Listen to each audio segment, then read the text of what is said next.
الحمد لله رب العالمين والصلاة والسلام على نبينا محمد وعلى آله وصحبه أجمعين أما بعد bugün 19-шы зур гынахны алып китербез. Бу гынах ант әйтү турында булар инде. Монда ике төргә бүленә ант бирү. Беренчесе инде Аллаһтан башка бүтән иләһләр белән яки бүтән нәрсәләр белән ант итү булса, икенчесе Аллаһ белән ялган ант бирү турында булар инде. Кеше үзенең сүзен яки берәр гамәлен, эшен раслар өчен яки инде тагын да шушы сүзен инде дәлилләр өчен, куәтләр өчен кайбер вакыт ант бирә, ант куллана. Мәсәлән, инде әнием белән ант итәм ди, шулаймы? Ипи белән ант итәм ди, туз белән ант итәм ди. Ни өчен шушындый сүзләр, шушындый аралашчылар дигәндә куллана? Чөнки белә, әгәр дә кеше анасы белән ант итә икән, шушы эшкә, шушы сүзгә анасын куллана икән, бу кеше берничек тә алдалый алмый дип уйлый. Чөнки әни кешенең ул иң кадерле кешесе, шулаймы? Ул үстергән, караган, әгәр дә инде шушы сүзен әнисе белән ант итеп раслый икән, берничек тә ялганлый алмый дип, теге кешене ышандырырга мәҗбүр була инде. Яки тырыша, яки ипи белән. Чөнки без беләбез, моннан ничә еллар элек ачлык заманы, шулаймы? Ул вакытта ипи иң кадерле ризык иде. Һәм кеше әйтә, әгәр дә инде шушы ипи белән ант итсә инде, бу кеше инде берничек тә алдалый алмый. Чөнки шундый юк, әйбер белән ул ант итә. Менә бу ант итү инде иң кадерле, иң дәрәҗәле, иң улуг нәрсә белән инде ант итү була.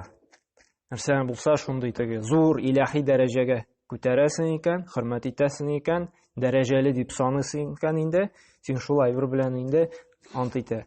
Әмма ләкин мусульман кешесе инде ул иң улуг дәрәҗәгә күтәрергә тиеш инде, иң яратканы, иң илаһи дәрәҗәсе булырга тиеш, ул кем? Ул Аллаһ Тәгалә. Чөнки шушы Аллаһ Тәгалә генә безгә иписен биргән, шулаймы? Аллаһ Тәгалә генә шушы безгә әтиәниләребезне биргән, һәм шулай әтиәниләргә шушы балаларны биргән, шулык тузын биргән, һәм башка күп төрле ниъмәтләр биргән, шулаймы? Шушы гәүдәбез дә безгә Аллаһ Тәгалә биргән, күрә торган күзне дә, йөри торган аякларын да Аллаһ Тәгалә биргән. Аллаһ Тәгалә биргән һаваны сулыйбыз, Аллаһ Тәгалә биргән җирдән без йөрибез. Ул биргән төрле җиләк-җимешләр ашыйбыз. Шуңа күрә мусульман кешесе инде ант биргәндә, нинdir сүзен раслаганда бары тик Аллаһ Тәгалә белән генә ант итәргә тиеш.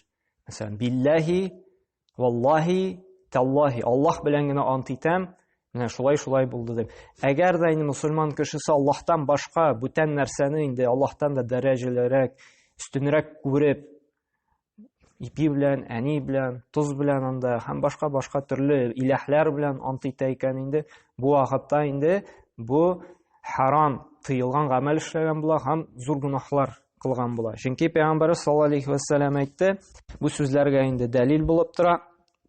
Иң беренче Бухари җыентыгында килә торган хадис: "Ман кана халифан фалияхлиф билла әү лиясмутти." Кемдә кем ант итәргә теләсә, ант итсә ди, Аллаһ белән генә ант итсен ди. Менә монда әмер килә, Аллаһ белән генә ант итсен. Моннан инде чыга бүтән төрле нәрсәләр белән ант итү. Ә инде ди ант итмәсә ди Аллаһ белән ди, бер нәрсәнән дәшмәсен ди.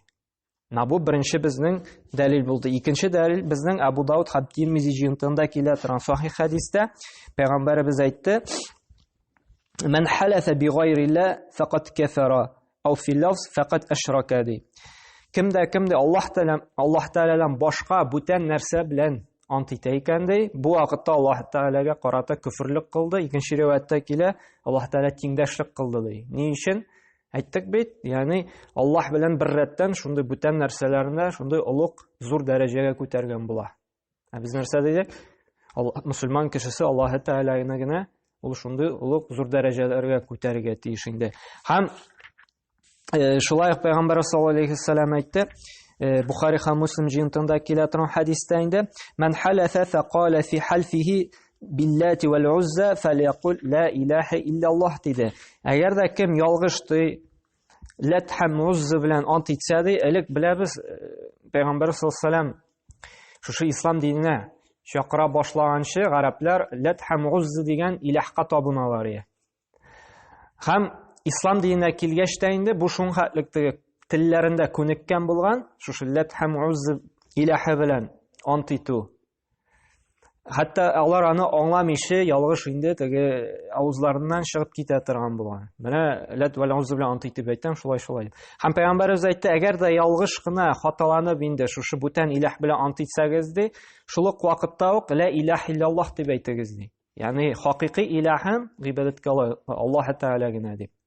Менә без дә ялгышып ант ипи белән ант итәм, әни белән ант итәм, туз белән ант итәм, башка бүтән нәрсә белән ант итәм дип әйтәбез икән.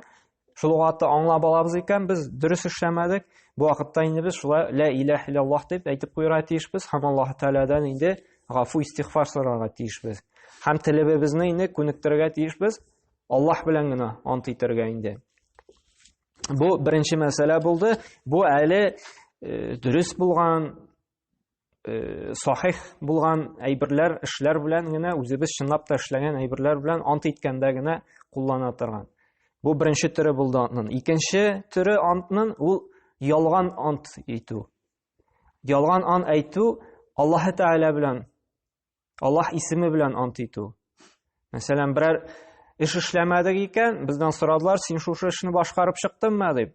Без беләбез эшләмәдек, әмма ләкин, валлаһи Аллаһ белән ант итәм, мин аны эшләп чыктым дип. Менә бу шулай ук зур гынаһлардан була, чөнки син бөек зат, бөек Аллаһ Тәгалә белән инде ант итәсен эшләмәгән эшеңне.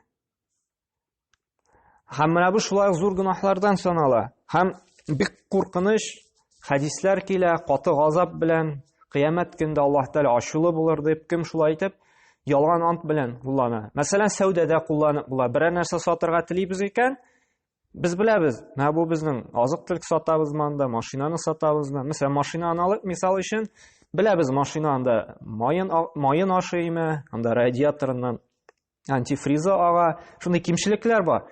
Әмма ләкин без аны әйтмибез саткан вакытта, һәм инде шушы Аллаһ Тәгалә исеме белән ант итеп ялганны сатабыз. Менә валлаһи Аллаһ белән ант итәм, машинам идеальный, майын да ашамый анда, антифриз да агызмый, берни кимчелеге дә юк. Менә яхшы дигән бер дигән машина алсаң үкенмисең дип инде ялганны һәм шушы ялганга өстәп әле Аллаһ белән ант итеп сатабыз икән, бу вакытта инде без шушы зур гынаһны эшләгән булабыз. Менә бу Аллаһ белән ант итү һәм инде шушы антыбыз ялган булса, дөрес булмаса, бу инде тагын да куркынычрак гынаһ була. Бу зур гынаһлардан санала. Һәм инде Пәйгамбәр саллаллаһу алейһи инде бу гынаһтан безне кисәтте. Бухари җыентыгында килә торган хәдистә әйтә: "Әл-кабаирди әл-ишраку биллаһди ау уқуқул валидейнди ва qatlun nafsdi вал яминул гамусди." Иң зур гынаһларды, иң беренчесе ди Аллаһка тиңдәшлек кылу ди. Аллаһ белән бер рәттән бүтән илаһка табыну ди. Икенчесе ди әтияне рәнҗетү ди. Өченчесе инде кеше үтерү ди. Һәм дүртенчесе инде ялган ант бирү ди. Ягъни Аллаһ белән нишләү? Ялганлап ант әйтү. Менә бу 4 зур гынаһлардан санала ди Пәйгамбәр саллаллаһу алейһи. Һәм Муслим җыентыгында килә торган сахих хәдисендә Пәйгамбәр саллаллаһу алейһи әйтте: "Кала раҗул ди валлаһи ла яғфируллаһу лил фулан ди. Фақала Аллаһ тәгалә: "Ман аллазӣ ятаалла алайя анни ла яғфиру лил фулан, қад ғафарту лах ва ахбатту амалук" ди. Пәйгамбәрбез әйтте, бер кеше ди әйтте ди: "Аллаһ белән ант итәм, шушы кешене ди Аллаһ Тәгалә гафу итмәс ди. Ягъни гынаһларын кичермәс ди." Һәм Аллаһ Тәгалә ди Пәйгамбәрбез аша инде әйтте ди: "Кем ди алай ди үзенә шушындый батырчылык алып, хөкем чыгарды ди шушы кешегә минем исемнән, минем исем белән ант итеп, мин аңа гафу итмим" ди. Һәм ди шушы кешене ди гафу иттем ди шушы гынаһлар өчен ди. Әмма ләкин кем минем белән ант итеп ди бу кеше хөкем чыгарган өчен ди бөтен кылган изгелекләрен юкка чыгардым ди. Менә бу хадистә безне нәрсәгә тәрбияли? Аллаһ динендә Аллаһ Тәгалә исеменнән белмичә бер нәрсә дә әйтмәскә, гыйлемсез рәвештә Аллаһ динендә берәр нинди яңалык кертү яки инде белмәстән инде менә Аллаһ Тәгалә шуны ярата яки шуны яратмый дип үз белдегебез белән инде берәр яңалык кертүдән кисәтә. Һәм икенчедән инде шушы белмәгән гыйлемсез рәвештә Аллаһ белән ант итеп, берәр кешегә инде хөкем чыгару. Күрә, менә бу үзебезнең сүзләребезгә игътибарлы булырга өйрәтә. Менә бу хадис. Белмибез икән, белмим дип әйтергә.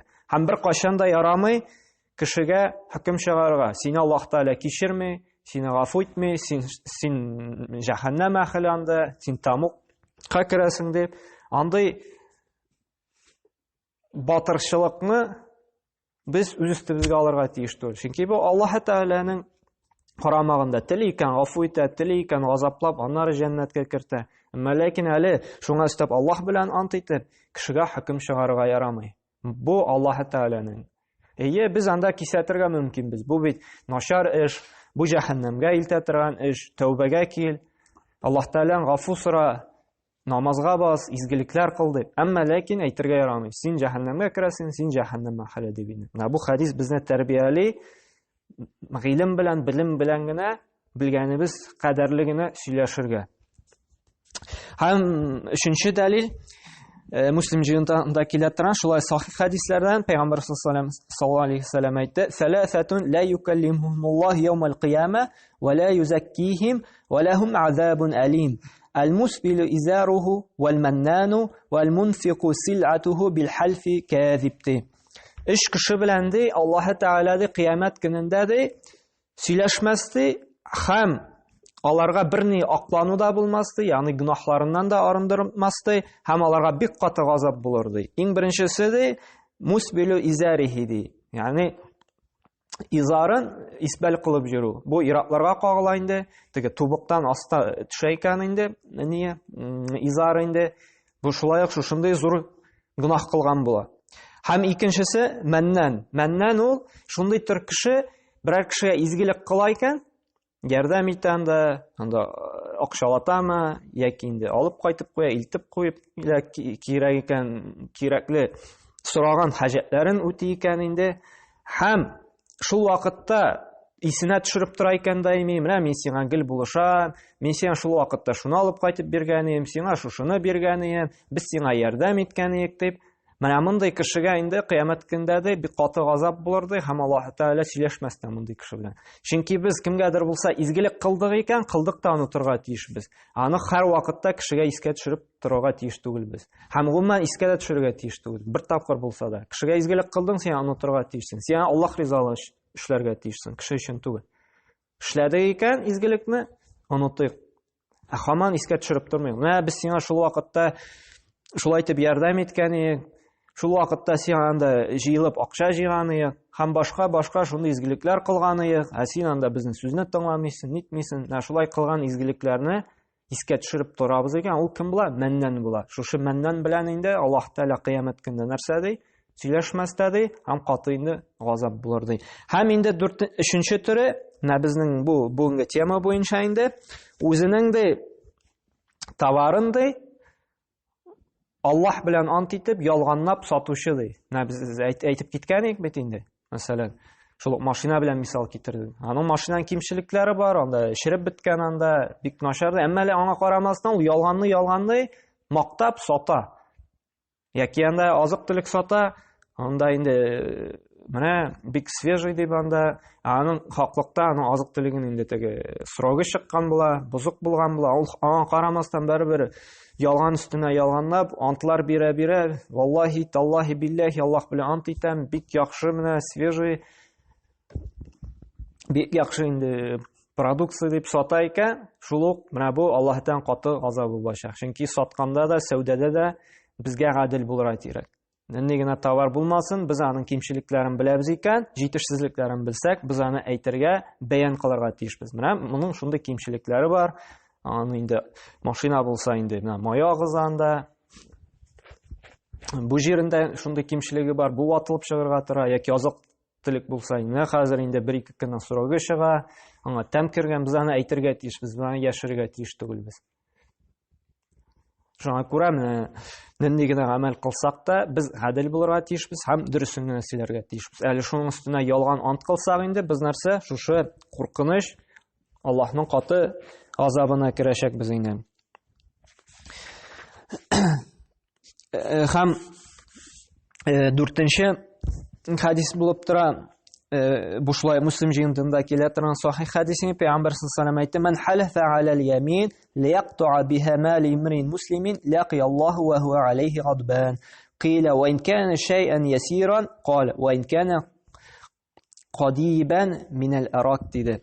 Пәйгамбәр саллаллаһу алейһи ва саллям әйтте: "Кемде берәр мусульманның да хаксыз малын алыр өчен дә Аллаһ белән ант бирә икән дә, һәм шушы анты биргән аркасында инде моңа ышаналар икән, шушы малны ала икән инде берәр кешенең инде хаксыз малын инде, Аллаһы Тәгаләне дә кыямәт көндә ачуы килгән рәвештә дә шыратыр ди." Һәм Пәйгамбәребездән сорадылар: "Кичкенә генә әйбер булса да мәллә?" диделәр.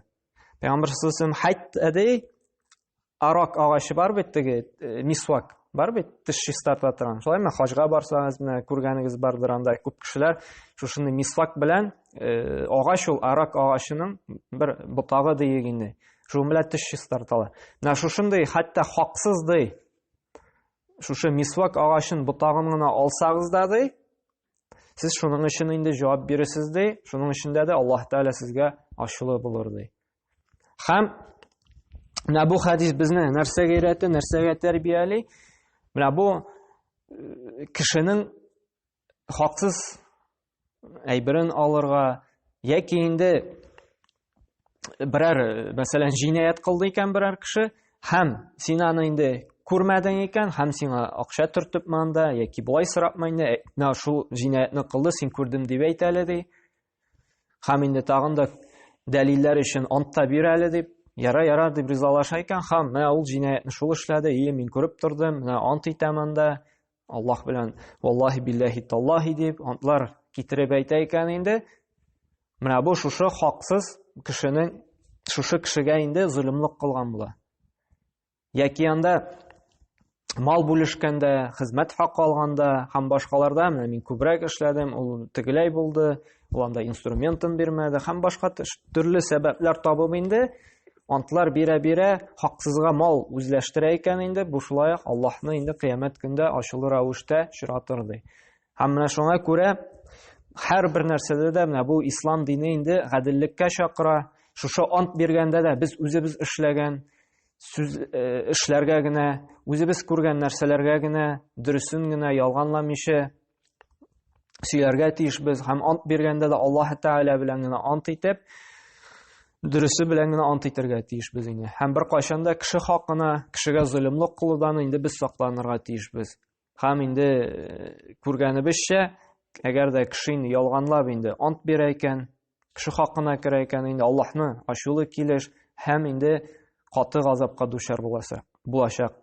Һәм Аллаһ Субханаһу ва Тәгалә инде тәүфик хидаят бирсен безгә, сүзләребезне, эшләребезне раслаганда Аллаһ Тәгалә белән ант итәргә язсын инде, һәм ялган ант бирүләрдән Аллаһ Тәгалә үзе сакласын иде. Һәм инде кем шушындый гамәлләр белән шөгыльләнә, аларга хидаят тәүфик бирсен иде. Һәм Аллаһ Тәгаләнең инде кушканнарын үтәп, инде тыйылганнардан тыйылып, Фирдәүс җәннәтләренә керергә насыйп әйләсен. Субханака ва бихамдик, ашһаду ан ла илаһа илля анта, астагфирука ва атубу илейк.